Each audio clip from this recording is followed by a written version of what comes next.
ప్రస్తుతం రామ్ చరణ్, శంకర్ దర్శకత్వంలో game changer అనే మూవీ చేస్తున్న సంగతి తెలిసిందే. ఇందులో కియారా అద్వానీ హీరోయిన్గా నటిస్తుంది. దీనికి దిల్ రాజు నిర్మాతగా వ్యవహరిస్తున్నారు. మొత్తం మీద ఈ షూటింగ్ అయితే శరవేగంగా కంప్లీట్ చేసుకుంటుంది. దీని తర్వాత next project RC16 Buchibabu Sana డైరెక్షన్లో జరగనున్నట్టు తెలుస్తుంది. ఈ మూవీకి వృద్ధి సినిమాస్, మైత్రి మూవీ మేకర్స్, సుకుమార్ రైటింగ్స్ సంయుక్తంగా ఈ మూవీకి నిర్మాణం వహిస్తున్న సంగతి తెలిసిందే. మొత్తం మీద ఇప్పుడు మేకర్స్ అయితే ఈ మూవీకి సంబంధించి మ్యూజిక్ డైరెక్టర్ని అయితే అనౌన్స్ చేశారు.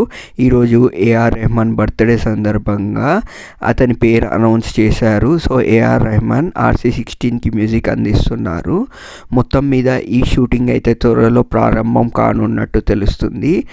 ఇక గేమ్ చేంజర్ ఎప్పుడు విడుదలవుతుందో ప్రేక్షకులు అయితే ఎప్పటి నుంచో చూస్తున్నారు.